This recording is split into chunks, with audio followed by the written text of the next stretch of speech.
we're not adding new plastic to the environment, we are taking it out to begin with, is really important. And then of course we want to keep that going as much as possible. And so this plastic can be reused again and again and again. Yeah, and HDPE in particular is one of the types of plastic that's almost infinitely recyclable, which is why we're very proud of like kind of keeping that in the value chain. And I think that's so interesting. Like, now I get why it's black. So what is one ingredient you wish every consumer would learn about? On the pro or the con? Both. Welcome to The Search for Wellness, the podcast where we explore what it truly means to live a healthier, more fulfilling life. Each episode, we dive into inspiring stories, eye-opening conversations, and practical tools to help you nourish your mind, strengthen your body, and uplift your spirit. This is your space to learn, grow, and discover new ways to thrive one step at a time. Welcome back to The Search for Wellness. Today I have two amazing sisters here with me, Megan and Alison, who are the founders of Grounded Africa. Grounded is a beautiful non-toxic brand that I'm pretty sure most of you have heard of, or it has come into your house, hopefully some way or another, hopefully with your choices. And I did interview Megan in the past, in season 1, episode 2, which was a very long time ago. And if you'd like to get a bit more updated about who Megan is and what we spoke about then I highly recommend pause this episode, go back to that one, listen to that one, and then come back to this one. But I'm really excited because today we also have Alison here, and we're going to be talking about how Grounded started off as a small business and how it has grown into this amazing, amazing business, and what we can learn from it, and especially because it's also a very women-empowered business. So welcome, Megan, and welcome, Alison. Thank you. Megan and Alison. Yeah. Would you like to say something about yourself, Alison? Sure, yeah, I'm Alison. This is my lovely older but smaller sister, Megan. And yeah, I'm sort of a international development person by training. I worked in public health for many, many years, agriculture for many years, but I've always sort of been on a search to find more impact, right? So coming from like a big policy level down to social enterprise, and ultimately joined Megan about 8 years ago to kind of take the ultimate next step, which is a business that's promoting, sustainability and, human-friendly products to grow, the continent and to grow, our impact. Yeah. Amazing. Yeah. And welcome, Megan. Thanks. It's great to be back. Yes. In some ways, not that much has changed. We are still hustling for the same ambition that you are.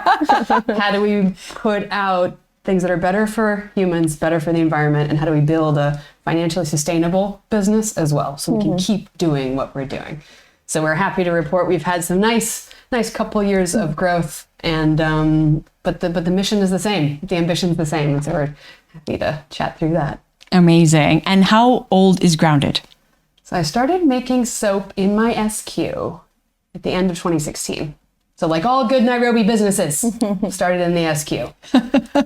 Then we started product testing a little bit in 2017, and then Alison came in 2018 to really help sell the products. Turns out making the products isn't all you need to do. Yeah, you need to learn how to sell them too.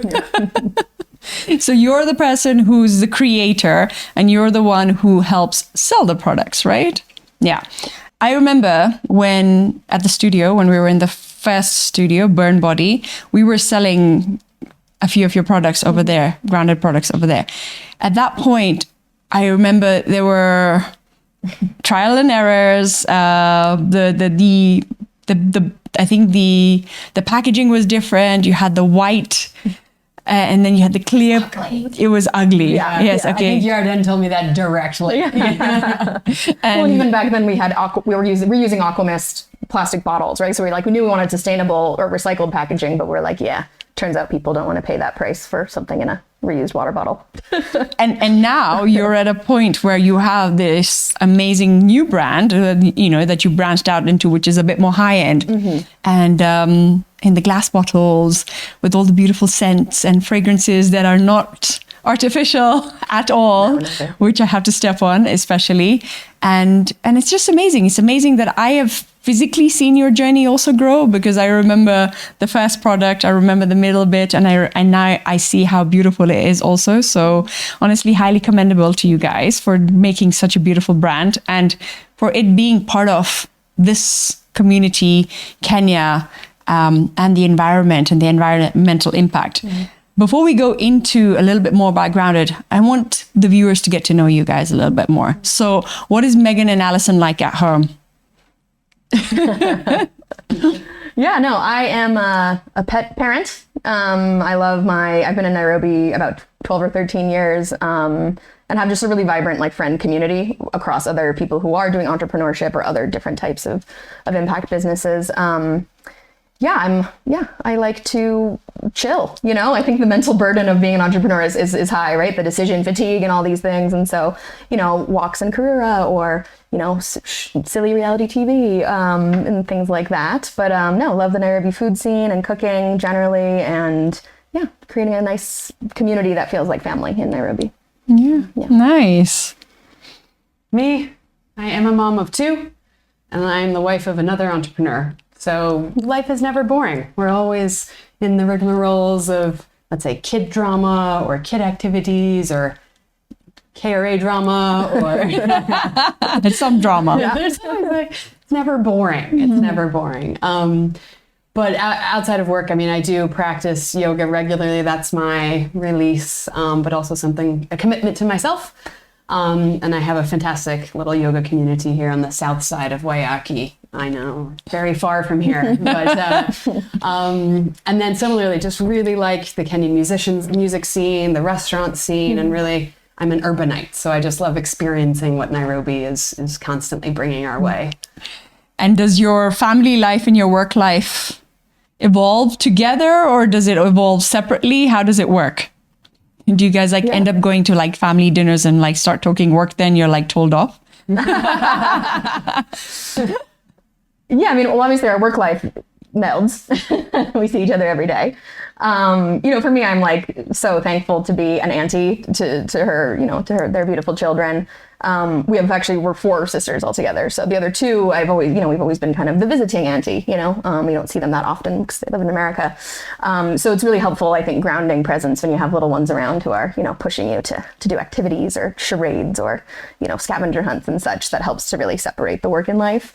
We're pretty deliberate about taking Christmas, like the Christmas break kind of off. And I don't think we think about work really in that time and really focus on the puzzle or whatever we're doing, and do try to create a little bit of that separation to you know, rebuild the friendship in addition and the sisterhood in addition to the business. So, yeah. Nice.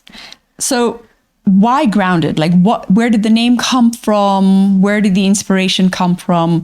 Where did the idea pop up for you from Megan? And when did you decide, okay, I need Alison to be part of this? A bit more into detail. Yeah. So the idea of Grounded came to me through my own wellness journey. I had been on a 15-year adventure of how do I live better? How do I treat my body better? How do I kind of consider what my lifestyle is and how that does impact my body? And I grew up as an athlete, so I was always kind of paying attention to my body in that way. And then my, you know, foray into wellness started with my time in China. I was living in China and just got very exposed to Chinese medicine and the different aspects of lifestyle that are baked into well living from a Chinese perspective. How you eat, how you move, access to foot massages. I mean, there's lots of nice things in Chinese medicine, actually.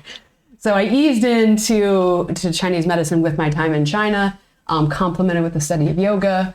And I was looking through all of these different ways that we can be well, which, as you know, is kind of overwhelming. There's so much information out there, increasing amounts of information. There's misinformation from our youth, you know, are eggs good for you or bad for you, you know? Yeah. And what really landed for me was there's only so many things we can control. And frankly, what we bring into our home is just such a powerful thing that we need to grasp onto. Mm-hmm. And I think we have had about 100 years of consumer product companies marketing to us as women saying, you must buy this, otherwise you're not a good wife. Yeah, you don't absolutely. And what's happened in that consumer product industry is we feel like we need to buy so many things. There have been standards created in this home care industry and product formulation values that are terrible for humans and terrible for the environment. In short, there's lots of different ways to be well, and there's one really unsexy slice of that pie, and that is the cleaning chemicals we bring into our home, the cleaning solutions we deliver for our families.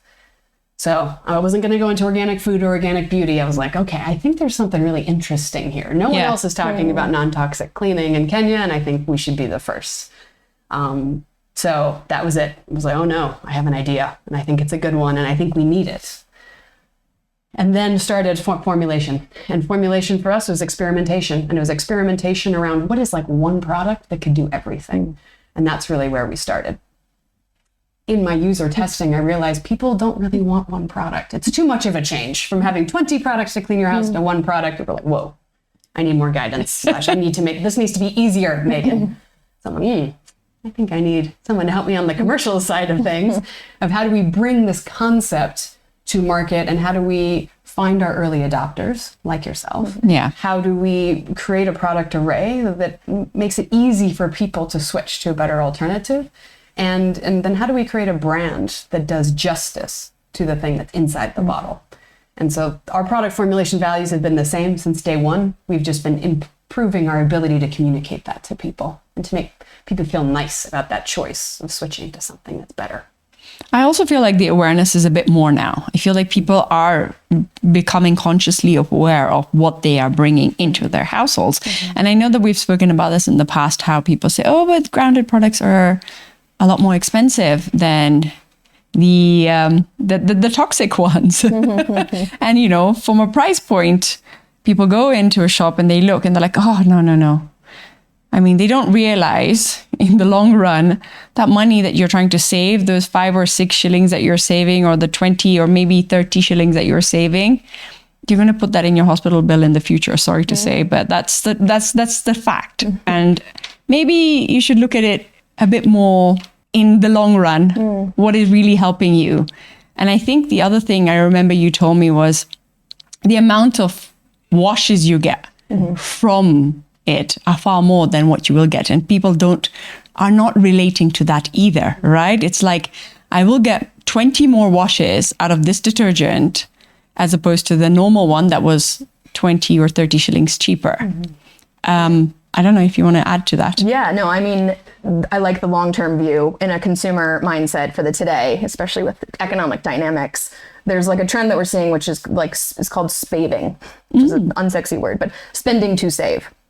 And so many of the mass market formulations are diluted. They have filler products, unnecessary foaming agents, all these things that, you know, beef up the powder, let's say laundry powder for an example. And so absolutely, like our cost per wash is way cheaper than mass market. And frankly, the mass market, the chemical stuff is not really my competition. It's a fundamentally different tier and quality of product. But at the pure economic level, it is actually cheaper in certain situations to buy grounded. Even our dish soap, which is a solid bar, not a paste. There are various kibandas in Nairobi, like, who use it, because they say this thing lasts forever, right? You just have to have a little bit of the cash to invest in that today, but we might not see you for a few months, right? And we're okay with that. And that's why we have the wide product array that we do. So we, you know, on our website, people buy 10 kgs of laundry powder, 330 washes. I might not see that person for a year, you know, but I can offer them a toilet cleaner and foaming hand wash. And so I think there is a little bit trying to get people in with an easy product that doesn't feel like such a pinch on the pocket, in order to understand, hey, actually in the long run, this will net out to be about, you know, the same as spending on conventional. And because we believe in ingredient transparency, we list all the ingredients. It kind of allows super users to be a bit creative, right? Like our surface cleaner, extra strength is made with Castile soap, with real soap.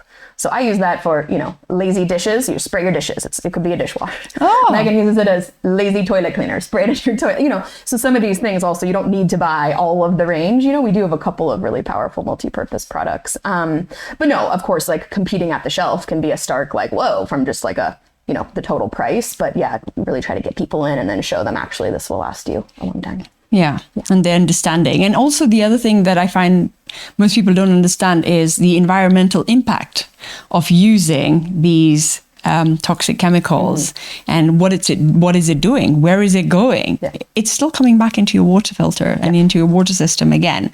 Maybe, Megan, you want to share a little bit about this? I know you're very passionate about it. We embarked on this journey to make sure we were providing a better solutions for humans. And definitely part of that is better solutions for our waste into the environment. We have some customers that wash their laundry with grounded and then take the gray water and put it into their shamba. I mean, so directly. It is safe to go into your garden. But yeah, what is better for us, what is sourced from nature and made from nature can go back to nature. And so the grounded circularity there has been, yes, a value since day one. There's parts of Nairobi on the weekends you'll drive by and the rivers are like foaming. You know, it's all the laundry powder in the river. It's gross. And our river shouldn't be foaming. No.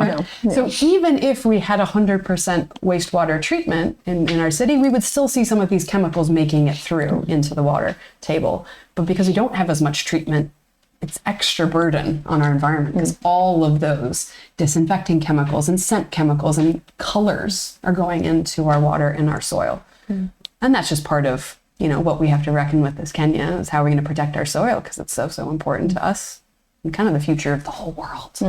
Absolutely. And also maybe you want to share a little bit about your recycling. I know that Grounded is very pro recycling. So what happens? Where does your plastic go and where does it come from? Yeah, maybe we start with where it comes from. That was actually in part of that rebranding journey that you mentioned around 2022. In tandem with looking at, an elevated look, we were very, very keen to try to solve for the plastic problem. Plastic is still the best way to package a majority of our products, but how do we do that more sustainably? And that's one of the fun things of working with early adopters, right? Because they really pushed us in extreme ways, and build those values. So it took us a few years to really get into this recycled plastic value chain. A lot of folks are obsessed with packaging, and I think that's valid, but a lot of the recycled plastic is being imported from China, usually, from American waste. So what we did is we worked with local partners. There's a company called Mr. Green Africa that employs people to go through Dandora dump site, take out HDPE, sort the jerry cans. They sort, clean, and grind it back down into these little pellets. That then we had to now convince our plastic manufacturer, don't use the virgin stuff, please use this recycled material to make our packaging. And so that's a little bit how we ended up with the signature black look, because it's also a least desirable color. And it does protect our products as well from UV kind of exposure and things like this. So it starts as 100% recycled plastic. And I think that's very important. That's taking waste out of the Kenyan landfills. And then we offer all of our products also in refill sizes, but we also accept any packaging back. We have dedicated recycling depots, but also Mr. Green Africa and various partners around different Total or other petrol stations. Any plastic that goes back into there, if you don't want to bring it back to us, will come back to us, right, through those pellets and back into our value chain. So yeah, again, trying to look at it, in totality, we're not adding new plastic to the environment. We are taking it out to begin with is really important. And then of course we want to keep that going as much as possible. And so this plastic can be reused again and again and again. Yeah, and HDPE in particular is one of the types of plastic that's almost infinitely recyclable, which is why we're very proud of kind of keeping that in the value chain. And I think that's so interesting. Now I get why it's black. It's like, okay, that makes sense now. That why actually the color is black. So what is one ingredient you wish every consumer would learn about? On the pro or the con? Both. Okay, for me, especially, laundry is our biggest segment. So I do a lot of laundry content and thinking on a daily basis and customer troubleshooting. Bleach for me is probably one of the nastiest things to bring into the home. Again, at a public health and a human toxin exposure level, breathing in chlorine bleach regularly is equivalent to smoking a pack of cigarettes a day, right? And especially as women, we're more exposed to cleaning, and especially, if you do have a housekeeper, you have someone working for you or in professional or industrial cleaning, that's long-term lung damage, right? And so that's a big nasty for me. And then an ingredient I wish people knew more about was some of our amazing alternatives, right? So oxygen-based bleaches that break down into super biodegradable components and actually do better at lightening and brightening and disinfecting and keeping your clothes fresh. So we have an Oxy Boost powder that we're a little bit newer to this market, trying to kind of educate people. It's a really concentrated little powder, and it's completely safe and even easy on the hands. Don't have to worry about the fumes. It's such an amazing performance alternative, let alone the health dividend or upside. Oh, wow. Interesting. I didn't know about that. That you can actually get an alternative to bleach. Good to know. Yeah. The Megan? other thing about bleach is no one uses it properly.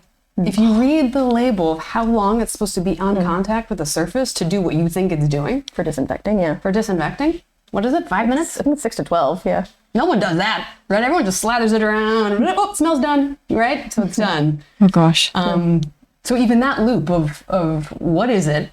Oh, it smells like it's clean. That probably made this bad for you. And then like you're not even getting the effect that you think you're getting. So anyways, yeah, no, I like the bleach one because that's pervasive.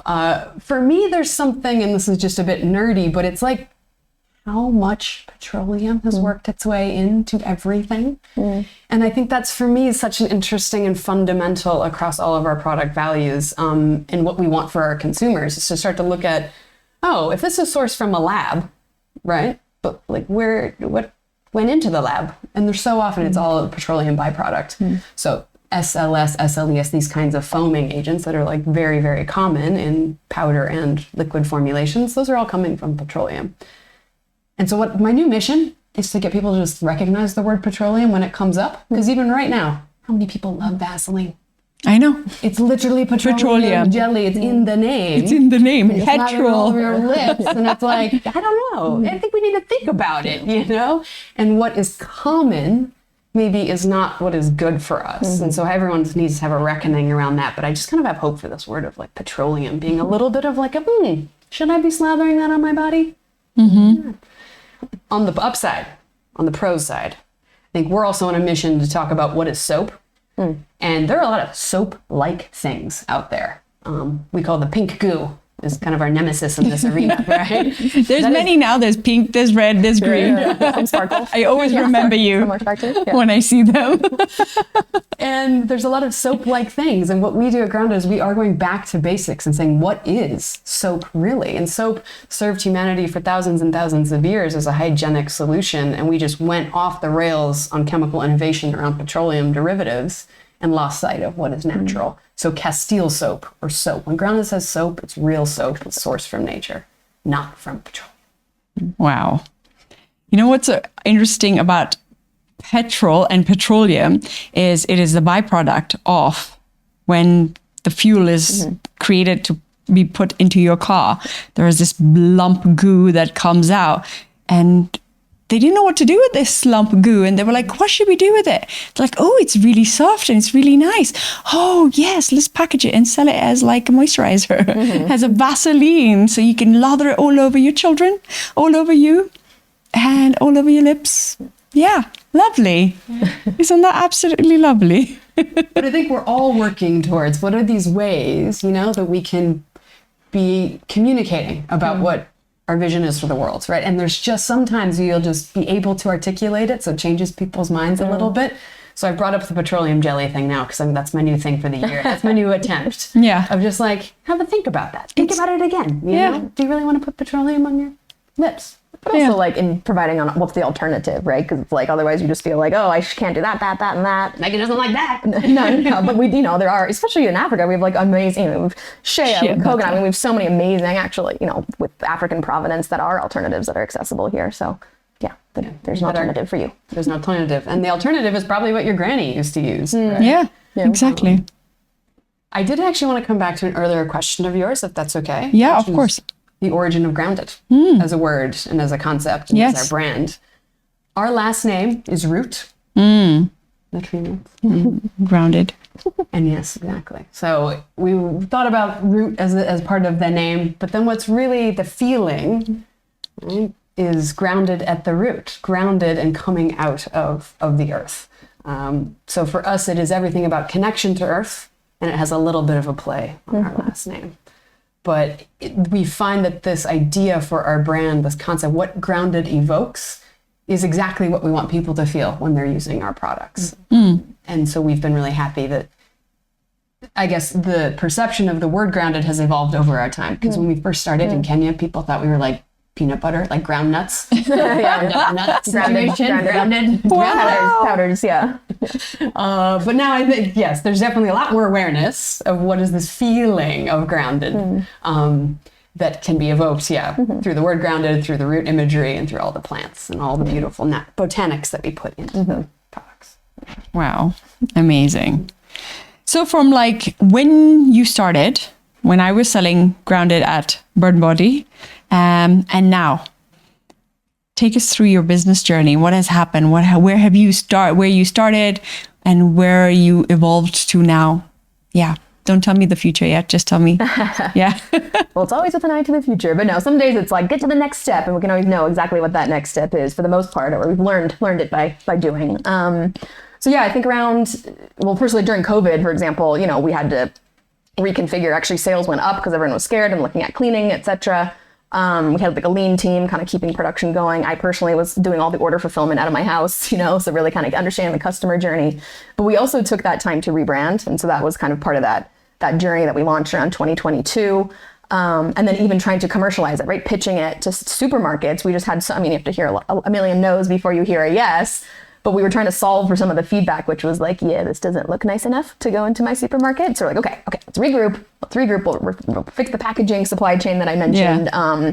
We worked with an amazing Kenyan illustrator, Lulu Kitulolo, to help with all of the imagery and the design. So all of the packaging are hand drawn, of all of our ingredients.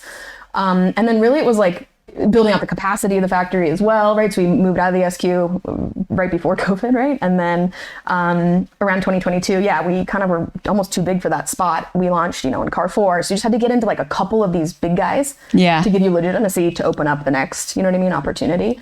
But yeah, so many people just told us it wasn't going to work. There wasn't a market for it. It was too expensive. Premium wouldn't work in Kenya, And then I think we've like proved them wrong, because we've been growing like nicely. Of course, when you start from nothing, you grow feels like very significant. But even still, like, some of our retail partners, they say the home care space, their sales are up 2 to 3% year on year. And we've been growing like 30 to 40%. So like we are filling a gap for them, right? People want these things and are looking for alternatives. So definitely moving through different factories, the SQ to the brewery to now our own facility, our fundraising journey as well, raising money to help fund what is a very challenging endeavor here. I mean, being a values-based company with the stresses around market acceptance for pricing, but holding to our values. So we had to bring in fundraise to allow us to prove the concept.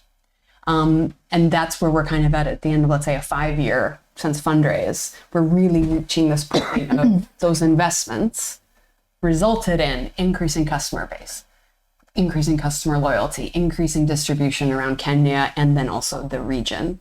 Another thing that's been very cool to see is increasing international inquiries. Singapore, Mexico, Switzerland. Amazing. Yeah, just what we would consider very surprising and random. Yeah. Questions about, can I buy your products? How do I get your products to my country? So those inquiries have been coming in as well.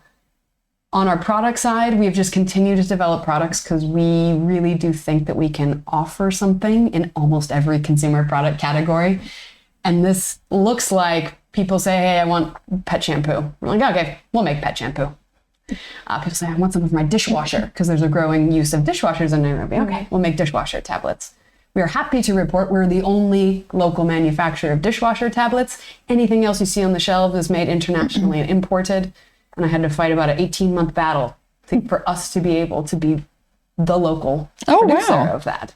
So these little wins, right? These continue to innovate in the product space, continue to push the envelope about what we can make locally and what we don't have to just rely on imports for, which is, in a time like this year, is really important to be considering. Right? Go back to buy Kenya, build Kenya, because the outside world is a bit messy. This podcast was created to remind you that we are all on this wellness journey together. If you're enjoying these conversations here, I'd love for you to subscribe, share, and spread this love. Your support means the world to us, and it really helps this community grow. With gratitude, lots and lots of love, always. So where do you think where was the turning point where you saw your growth accelerate?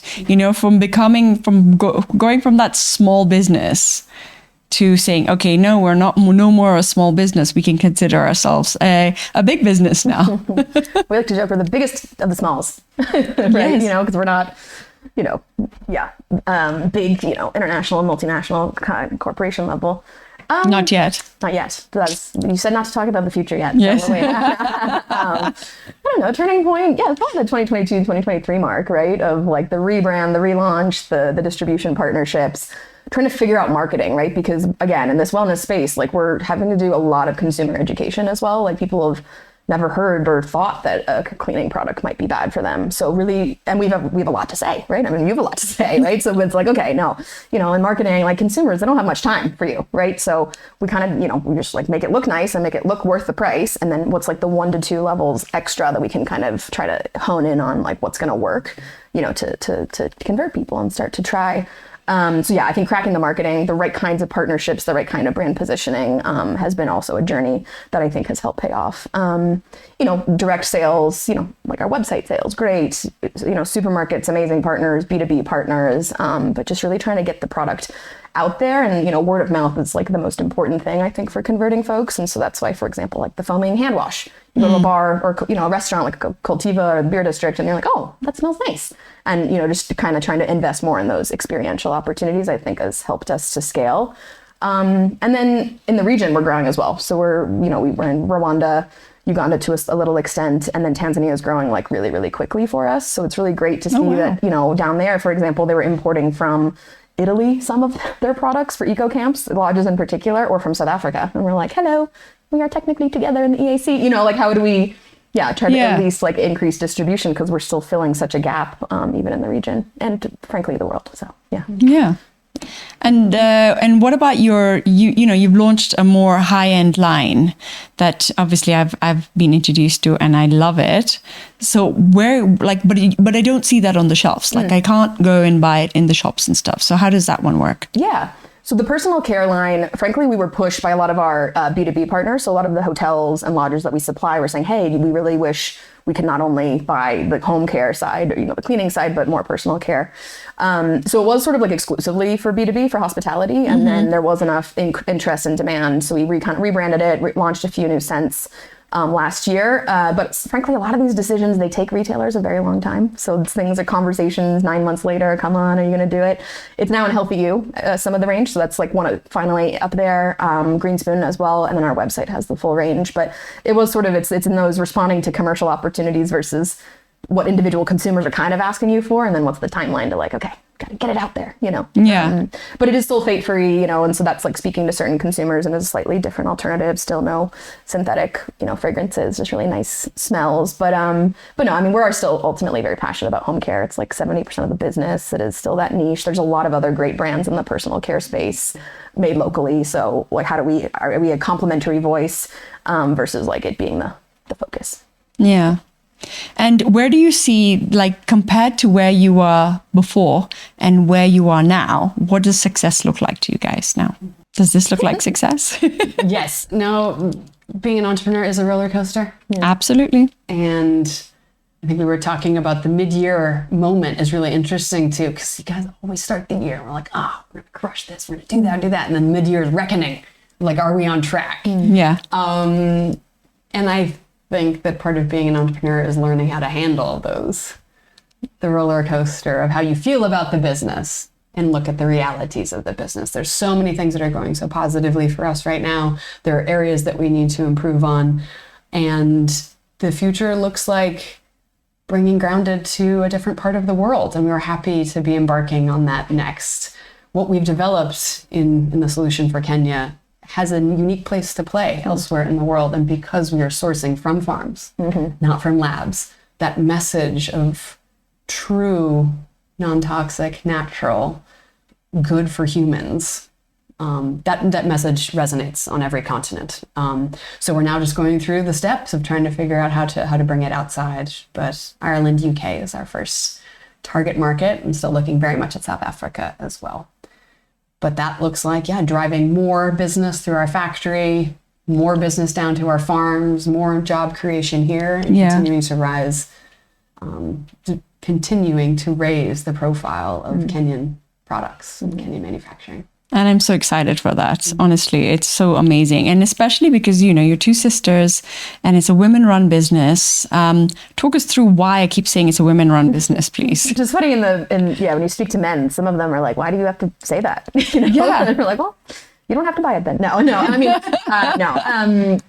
Yeah, so we're about 60% women, 80% youth, sort of, so under 35s in our company. Women still do the majority of the cleaning. They make a lot of decisions, and they should be part of the kind of product development and the whole brand kind of positioning, right?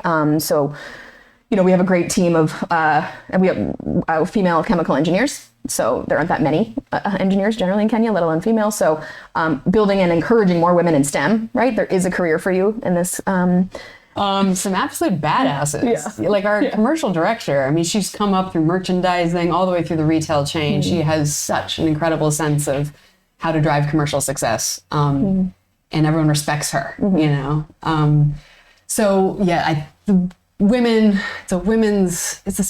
issue that we are addressing is extra toxic burden on women because we have our hands in the cleaning solutions, because we are doing most of the cleaning. So yes, to have women involved in designing the products, selling the products is really important, but to also give Kenyan rising stars like a place to play in a manufacturing business that is so tangibly creating value. And I think as our world gets increasingly digitized, the role of manufacturing and the role of natural product production really resonates with people. And I think it resonates with women a lot too.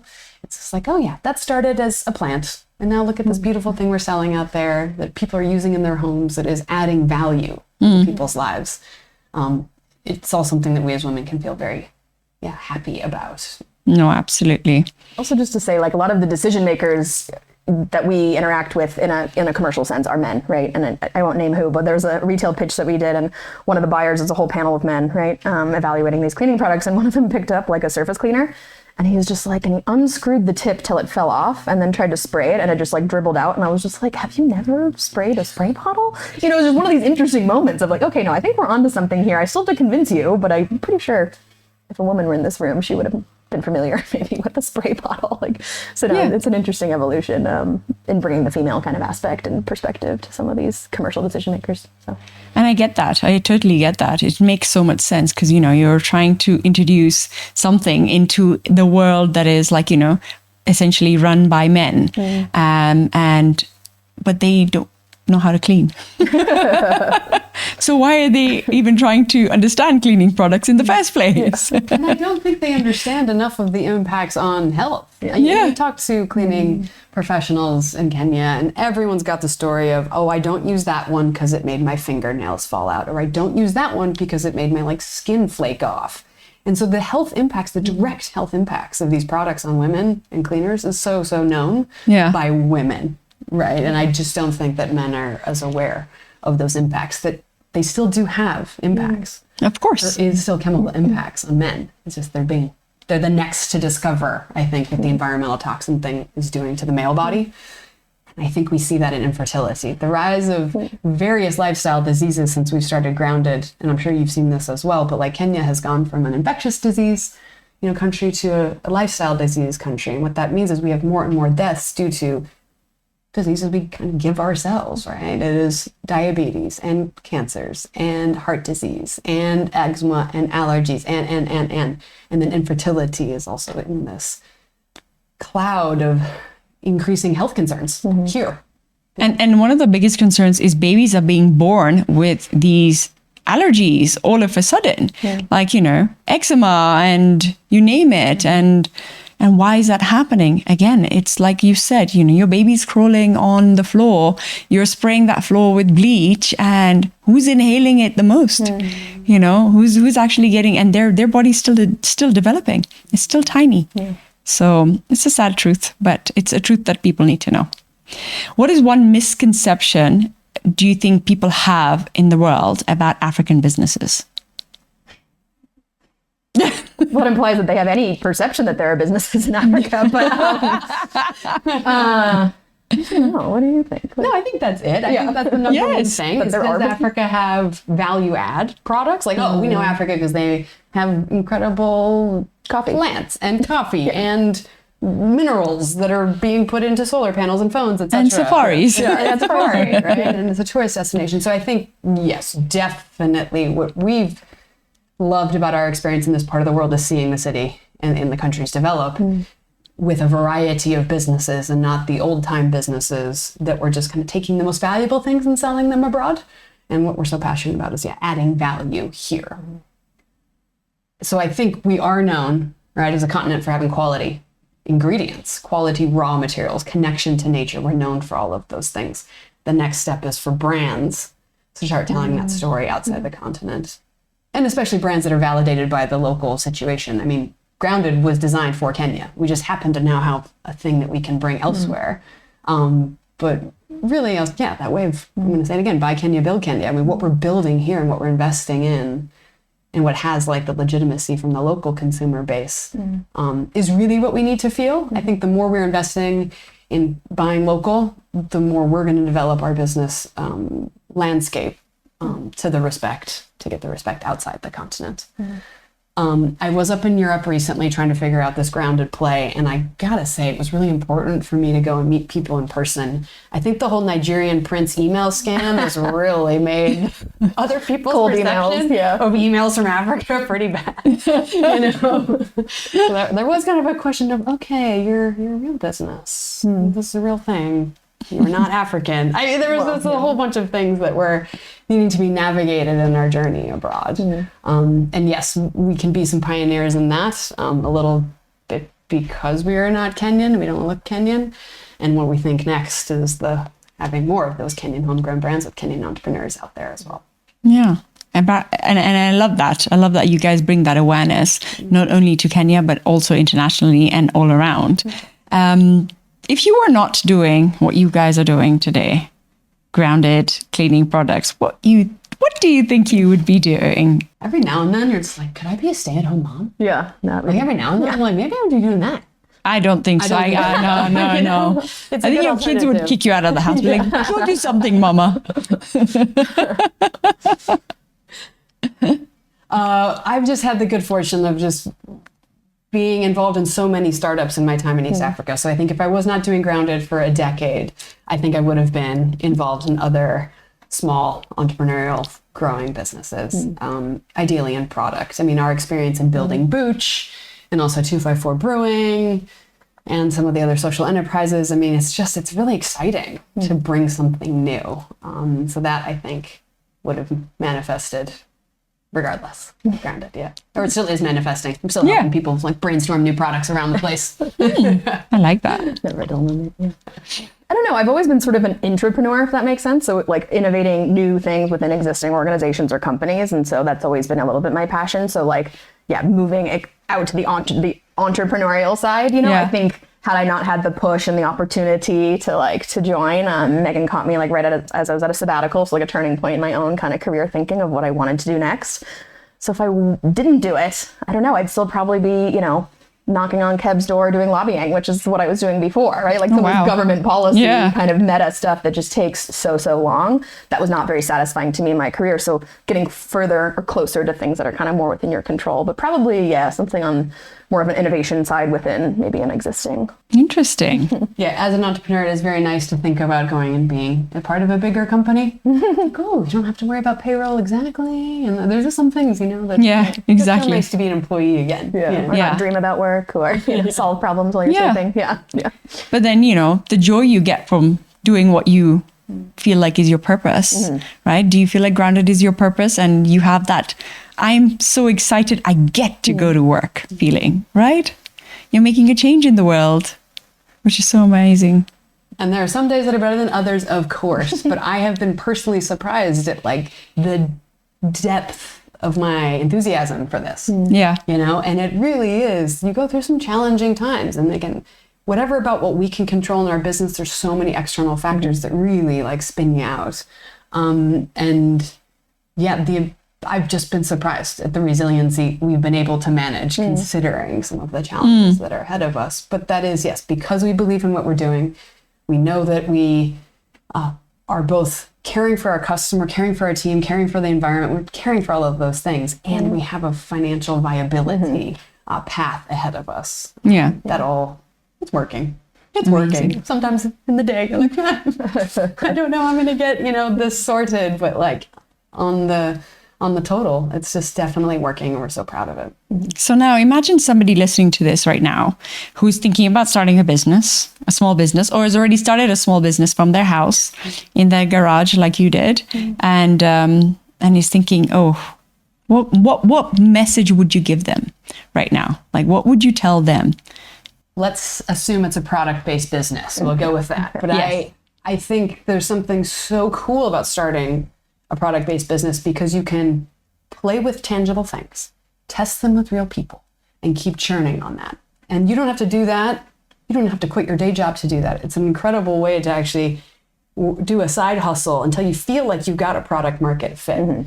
And then you can say, okay, this has got legs. Now we maybe quit the job. Now we maybe hire one person to help me run it. So the ability to pole it, to go small and to grow, here is an incredible opportunity for new businesses. You can grow small with a low cost structure and really figure out if you've got the right thing for the market. That's one thing. The second thing is things do take longer than you think. That's just everyone should be aware of that. Absolutely. And the third thing is doing something innovative does require a good amount of your own research. So I want everyone to go into these things kind of knowing what they're really bringing to the market. How is it different to what's out there? How is it better than what's out there? And there's lots of different ways to approach that. Of course, we've built a very values-driven business, and so we went values first and all those things, then tried to figure out the pricing and the economics around sustainable business on the back of that. But if you decide to use quality products, you have to be ready to charge a price that reflects the quality of that and reflects the cost structure.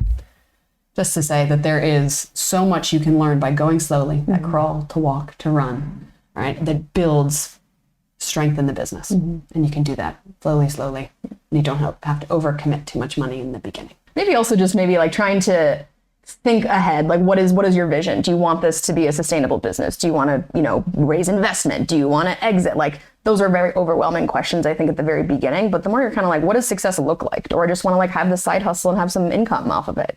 Those are different levels of ambition. And I'd say like the other piece of advice is there's so many unwritten rules, in kind of starting a business. And I think there's like a really nice and vibrant entrepreneurial community that is willing to share, right? Like if everyone wants some secret tips and tricks about how to think about pricing, how to think about, these things, I think you'd find that there's a lot more free advice than you'd assume. So I think it's nice to network with other small businesses because, we've learned so much by doing that if I could help imbue a little bit of what I've learned, and guide someone else to at least think through on their own, hey, these are some of the things to consider, we're always happy to do that. Is there anything we haven't spoken about today that you think we need to speak about? Well, I throw it back to you. Yeah.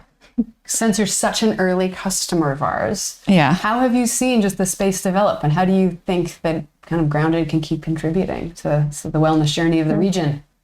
I think you're going to see growth with the next generation, definitely. Like the awareness my children have around toxic products, it's insane. And that's obviously what you bring into your house. What you do, your children are mimicking that. They're learning from you. And they're absorbing that information and they're taking this stuff very seriously. So like my child will go to someone else's house or someone else's house. I'll just say someone else's house.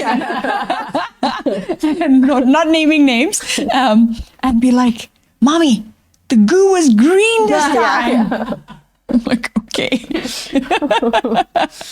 And, it was so smelly. My fingers are still smelling. Look, smell. Stuff like that. She's like, oh my God, that person doesn't have Grounded in their house. Like my kids are so about having non-toxic products. We'll go to my mom's house in Kisumu and be like, you don't buy Grounded? Nani? You don't buy Grounded? It's like they'll even give that judgmental look to that person. Like, you don't have Grounded in your house? Oh my God, what do you clean your house with? Like, I'm so scared of taking my shoes off. And I think that's where you guys are going to excel, is that kids like mine and kids like all these other kids in schools and all these other places that hopefully are converting to Grounded are going to be the ones who are going to be selling your products the most, because they'll be like, I'm sorry, I will not use that. I will not spend money on a toxic product. And especially because of the environmental impact, I think, highly commendable what you guys are doing. And I love the new line. I absolutely love it. I want to see more of it though. I definitely do want to see more of it. I want to be able to go and buy it like off the shelves and be able to use it, on a daily basis. But yeah, that's a good question. That's a good one. So I have one more question for you guys. If we were having this conversation again in 10 years, what story would you hopefully be telling by then? The 10 years from now, Grounded story is a authentic brand coming out of Kenya that has made a splash in international markets.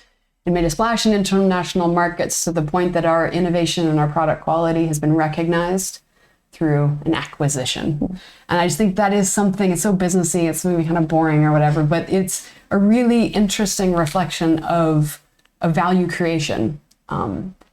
If we can play not only as a regional player, but also in these other markets, and we can, become part of a larger consumer product brand that ultimately drives so much value for the world, so much value for Kenya, and it is the stamp of this was a good business. And that has, the manufacturing and the product design and the brand and the global appeal. So that's a big, hairy thing. We're a Kenyan success story. Exactly. We'll be retired in 10 years. And hopefully we'll be retired. Yes. Just advising. Just advising at that point. Just advising, Have a little non-toxic island, where we can just have everything clean and green. Well, thank you so much, ladies, for doing this. I really appreciate you guys. I really appreciate Grounded and all the hard work you all put into it, including all your amazing staff that put all that hard work into it. Keep going and don't let the difficult days slow you down. Thank you for the opportunity. Yeah, Thanks, Pooja. Great to see you. You too. Yay!